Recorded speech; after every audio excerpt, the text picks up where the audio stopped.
अब देखिए यही फ़र्क है, राजनीति कोई व्यवसाय नहीं है। इसलिए जनता का जागरूक होना आवश्यक है, अपने मत की कीमत, अपने मत का महत्व समझना आवश्यक है, अपने अधिकार समझना आवश्यक है। अकेले कोई नहीं लड़ सकता। आप एक विचार बन सकते हैं, लेकिन जब तक लोगों को जागरूक करके आप साथ नहीं चलेंगे, तब तक सुधार बहुत कठिन है। जिस तरह से सीबीआई, ईडी, इनकम टैक्स, ये डिपार्टमेंट का जिस तरह से दुरुपयोग हुआ है, विरोधियों को दबाने के लिए, उनको फंसाने के लिए, उनको तोड़ने के लिए, कहीं ना कहीं इस पूरी प्रक्रिया का जो भय है, इस भय का वातावरण समाज के अंतिम छोर एक सबसे सामान्य मतदाता तक है। नमस्कार, आपके साथ मैं हूं आदित्य कुमार।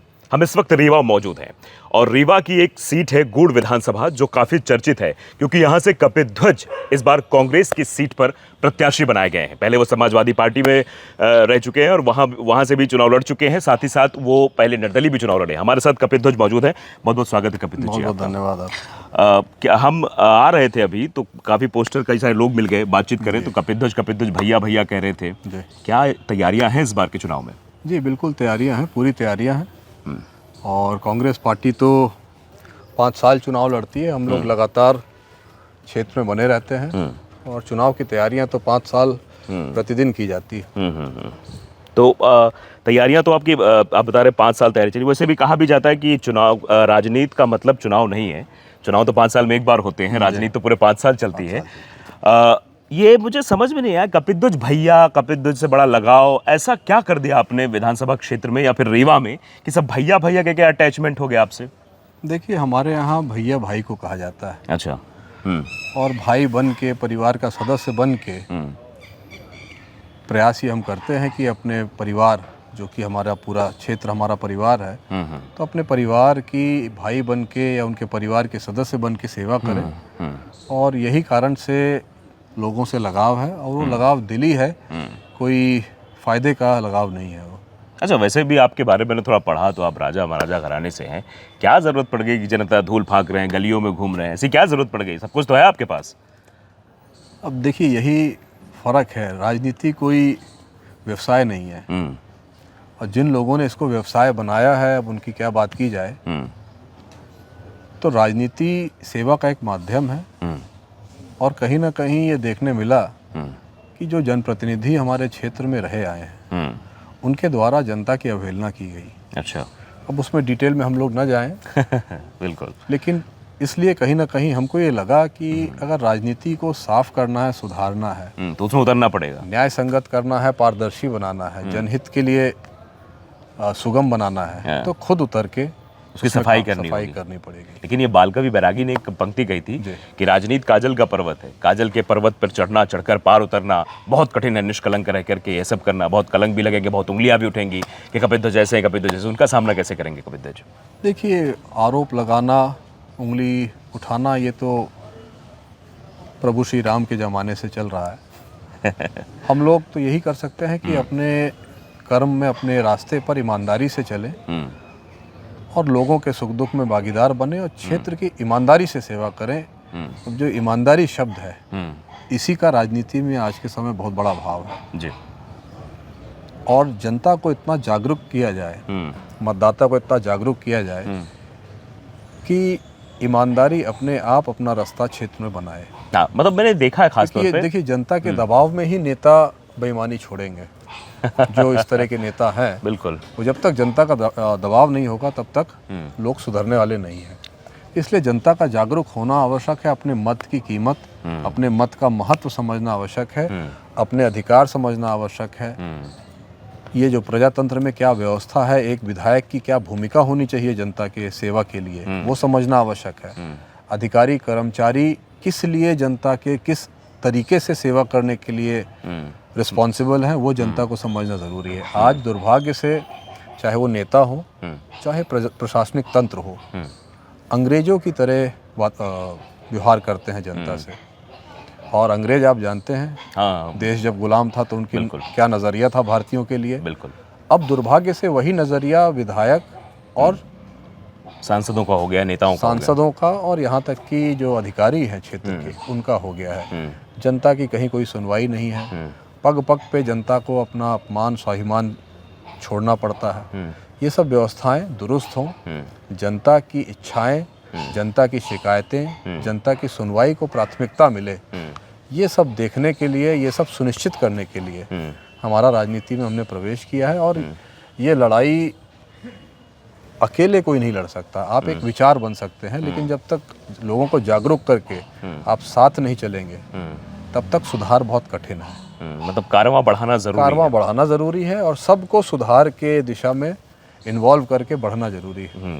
तो एक मंत्री जी हैं यहाँ आपके रीवा में जी, वो विकास पुरुष अपने आप को कहलवाते हैं या कहलाते हैं अलग चीज़ है। वो कह रहे हैं कि 8 की 8 इस बार हम ही ले जाएंगे, बीजेपी फिर से ले जाएगी। क्या कहेंगे इस पे? देखिए, हमको तो लग रहा है 8 की 8 हो सकता है इस बार हम लोग ले आए। और माहौल, वातावरण पूरे क्षेत्र में परिवर्तन का है। भविष्यवाणी कोई क्या कर सकता है, अभी समय बताएगा कि कौन क्या करता है, कौन कितनी सीटें जीतता है। ये जरूर है कि भारतीय जनता के पार्टी के पास प्रशासन है, इलेक्शन कमीशन है, सब व्यवस्थाएं हैं। जब वो करोड़ों करोड़ दे के विधायकों को खरीद सकते हैं तो मतदाताओं के लिए तो उनके पास बहुत व्यवस्थाएं होंगी। और हमेशा भारतीय जनता पार्टी ने गलत तरीके से चुनाव जीतने के प्रयास किए हैं जो प्रमाणित है। इसमें आप कहीं भी किसी भी क्षेत्र में चले जाइए, मतदाताओं से बात करिए, भारतीय जनता पार्टी के क्या तरीके हैं चुनाव जीतने के, ये सबके सामने आ जाएगा। और यदि जनहितैषी पार्टी है, इतनी लोकप्रिय है, अपने आप को दावा करते हैं कि हम विश्व की सबसे बड़ी पार्टी है, तो फिर ये माध्यम आपको अपनाने की जरूरत क्यों पड़ती है? बिल्कुल निचला स्तर है। तो आपको क्या लगता है कि इस बार कुछ यहाँ भी ऐसा हो सकता है क्या? देखिए, प्रयास तो वो पूरा करेंगे और हम लोग उनको मना नहीं कर सकते हैं। वो अपनी व्यवस्था करेंगे, अपना प्रयास करेंगे, हम लोग अपने तरीके से चुनाव लड़ने का प्रयास करेंगे। और जनता इतना तो जागरूक हो चुकी है कि अगर चुनाव में एक बार धोखा हो गया तो फिर गलती सुधारने का मौका 5 साल बाद ही मिलेगा। अच्छा, एक चीज़ मैं आपसे कहना चाहूँगा, ये मैं अभी विधानसभा क्षेत्र, आपके विधानसभा क्षेत्र में घूम रहा था। तो एक दादा मेरे बड़े मूंछों वाले थे, वो बैठे हुए थे, तो मैंने ऐसे ही उनसे पूछ लिया क्या माहौल है इस बार। कह रहे हम मुंह ना खोलबे, हम बताइबे ना कि के का वोट देबे। बाद में चुप्पे से कान में आके हमसे कहे कि जो भैया जी हैं उन्हीं को देंगे। मैं कौन भैया? तो कपिल ध्वजा आपका नाम लिया। तो ये साइलेंट वोटर हमेशा मतलब काम करते हैं, तो क्या वो साइलेंट वोटर इस बार आपके साथ हैं? देखिए, साइलेंट वोटर हमेशा सत्ता के विपरीत जाता है। क्योंकि अगर हम सत्ता के साथ हैं तो हमको साइलेंट होने की, चुप होने की ज़रूरत नहीं है। वो मुखर होते हैं, कॉन्फिडेंट होते हैं, निडर होते हैं। लेकिन जब सत्ता के विपरीत आप जा रहे हैं तो थोड़ा शासन का जो दबाव रहता है उसके कारण मतदाता मौन हो जाता है।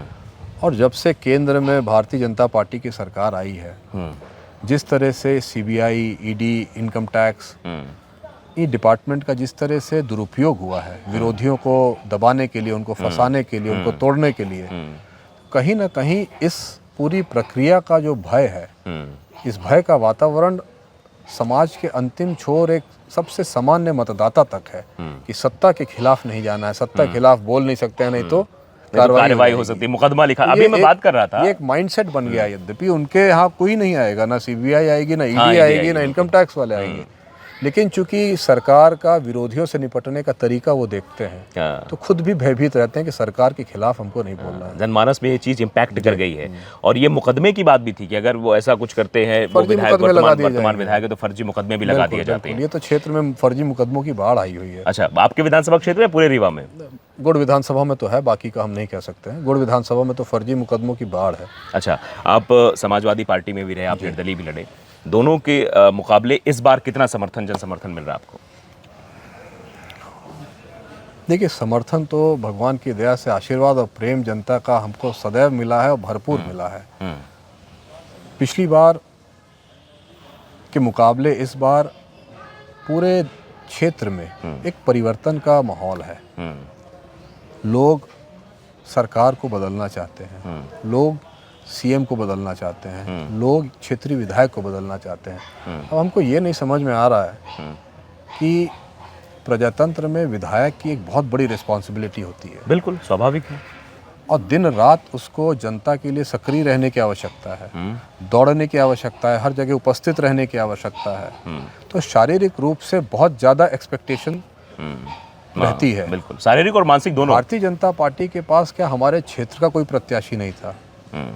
एक बाहर से आप किसी प्रत्याशी को ले आए हैं जो मनगमा के रहने वाले हैं और गुड़ विधानसभा पे थोप रहे हैं, जिन्होंने गुड़ विधानसभा क्षेत्र को चारागाह बना के अभी तक सब कुछ चर लिया है।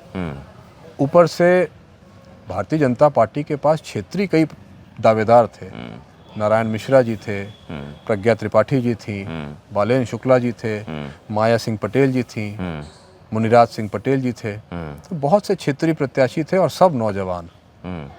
अब भारतीय जनता पार्टी ऐसा अपमान तो गुड़ विधानसभा क्षेत्र का नहीं करना चाहिए कि आप एक 85 साल के व्यक्ति को विधानसभा का चुनाव लड़ा रहे हैं, क्या सोच के?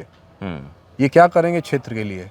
85 साल में रिटायरमेंट गवर्नमेंट कर देती है, पहले ही कर देती है। गवर्नमेंट जो रिटायरमेंट करती है उसके पीछे कॉन्सेप्ट ये रहता है, रिस्पांसिबिलिटी और दायित्व अब ये पूरा नहीं कर पाएंगे इसलिए इनको रिटायर करो।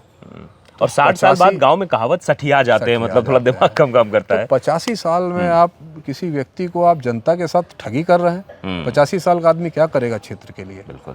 तो ये तो जनता का सरासर अपमान है, ठगी है एक तरह से, सिवाय लूट के। ऐसे व्यक्ति को कभी मौका मिलेगा तो काम तो होने से रहा। वही बगल वाला ही काम करेगा, वही लूटेगा, वो हिस्सा पहुंचा देगा। तो गुड़ विधानसभा में तो बड़ी रोचक स्थिति है कि 85 बनाम 45 हो गया है। अच्छा, गुड़ विधानसभा की चर्चा कर रहे थे, कई सारे प्लांट भी यहाँ लगे हैं। अभी मैं लोगों से बातचीत कर रहा था, लेकिन यहाँ रोजगार आसपास के लोगों को ना मिलके बाहरी लोगों को रोजगार मिला है, ये बड़ा मुद्दा मुझे बिल्कुल आपने एकदम गुड़ विधानसभा के नौजवानों की दुखती रग पे हाथ रखा है। जब ये बड़े बड़े जैसे सोलर पावर प्लांट है एशिया का सबसे बड़ा, भारतीय जनता पार्टी ने बड़ा इसका श्रेय लिया, बड़ा टंका पीटा, और जब ये प्लांट स्थापित होना था तो ये घोषणा हुई थी, ये दावे हुए थे कि क्षेत्र में 70% इस प्लांट में 70% क्षेत्रीय युवाओं को रोजगार दिया जाएगा। और आज जब प्लांट स्थापित हो गया तो हमारे ख्याल से यहाँ का रिप्रेजेंटेशन 7% भी नहीं है युवाओं का। उसके अलावा भी जो उद्योग हैं उनमें भी कहीं क्षेत्रीय युवाओं का योगदान नहीं है, कोई योगदान, उनको कोई रोजगार नहीं है, सब बाहरी लोगों को योगदान मिला है। ये व्यवस्था हम लोग सुधारेंगे। अच्छा, गवर्नमेंट का कमिटमेंट था, इसको पूरा हम लोग कराएंगे। उसके लिए चाहे जो करना पड़े, क्षेत्रीय युवाओं को रोजगार दिलाएंगे। 70% रोजगार तो हर हाल में यहाँ पे जो उद्योग स्थापित है उसमें उनको देना ही पड़ेगा। अच्छा, और क्या क्या मैनिफेस्टो आपके हैं, क्योंकि पार्टी का तो अलग मैनिफेस्टो है, आप क्या क्या गुड़ विधानसभा क्षेत्र के लिए करेंगे? पार्टी की जो मैनिफेस्टो हैं, जो हमारे वचन है, वो तो पूरे होंगे, ये आप भी जानते हैं। जी बिल्कुल, क्योंकि पिछली बार सरकार आई थी 15 महीने के लिए थी, लेकिन जो वचन थे वो सरकार बनते ही पालन होना चालू हो गए थे। किसान कर्ज माफी एक बहुत बड़ा उदाहरण है उसके लिए। तो हमारी सरकार तो आ रही है, आएगी तो हमारे जो वचन है वो तो पूरे होंगे, लेकिन हमारे क्षेत्र में कुछ हमारी क्षेत्रीय मुद्दे आवश्यकताएं हैं, वहाँ के मुद्दे हैं। आज पूरे क्षेत्र में सड़क की बहुत बुरी स्थिति है। कई ऐसी बस्तियां हैं गरीबों की जहां सड़क नहीं है और घर वहां 100-100, 200 घर हैं। तो प्राथमिकता पर रोडों की स्थिति सुधरे और हर बस्ती के बीच में रोड हो। बरसात में, बीमारी के समय पे, शादी ब्याह के समय में किसी का आवागमन बाधित ना हो। उसके साथ साथ पूरे विधानसभा में पेयजल की घंघोर समस्या है, घंघोर। तो इसके लिए हम लोग जगह चिन्हित करके हर जगह पानी की व्यवस्था कराने का प्रयास करेंगे। साथ ही हमारे जो गरीब परिवार हैं, जो हमारे आदिवासी परिवार हैं, जो हमारे दलित भाई हैं, कुछ हमारे जो पिछड़ा समाज के भाई हैं, और भी है सामान्य समाज के भी कुछ लोग हैं जिनके पास रहने बसने के लिए भी व्यवस्था नहीं है। अच्छा। और हर पंचायत में तमाम सरकारी भूमियाँ पड़ी हुई हैं। तो उनको चिन्हित करके जो नए लोग हैं, परिवार बढ़ने के बाद आवश्यकता बढ़ती है, तो ऐसे लोगों को नए भूखंड उपलब्ध करा के उनको रहने बसने के लिए व्यवस्था कराएंगे हम लोग। गुड़ में विद्यालयों की आप देखिए स्थिति क्या है। कन्या विद्यालय नहीं है, तो कन्या महाविद्यालय स्थापित हो, शिक्षा की स्तर सुधरे, स्वास्थ्य का स्तर सुधरे।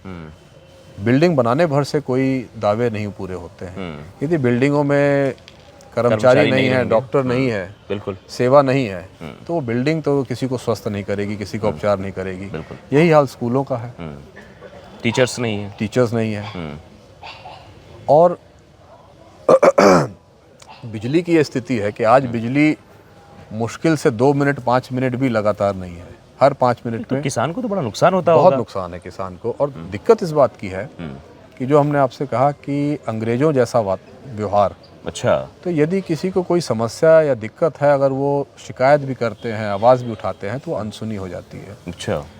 महीनों से, सालों से ट्रांसफार्मर जले हैं, लोग कहाँ कहाँ से तार खींच के लाइट जला रहे हैं, बाप रे। कोई सुनवाई नहीं है इन चीज़ों की। मतलब गुड़ बहुत पिछड़ गया है। बहुत पिछड़ गया है। और जो विधायक निधि, स्वेच्छा निधि आती है, उसका किस तरह बंदर बांट किया जाता है, वो तो डॉक्यूमेंटेड है। वो तो सारे डॉक्यूमेंटेड है। उसको तो रख के आप ऑडिटिंग करा दीजिए तो आपको निकल आएगा किसको किसको कितना कितना रुपया इन्होंने दिया। लेकिन एक दावा हम जरूर कर सकते हैं कि गुड़ विधानसभा में आप ढूंढ लीजिए, अगर कोई एक पात्र व्यक्ति मिल जाए जिसको विधायक स्वेच्छा निधि का लाभ मिला हो। अच्छा। मिला होगा किसी को। हाँ, 2-4%। लेकिन वो इसलिए मिला होगा क्योंकि दे के उनसे लौटा लेना है। अच्छा।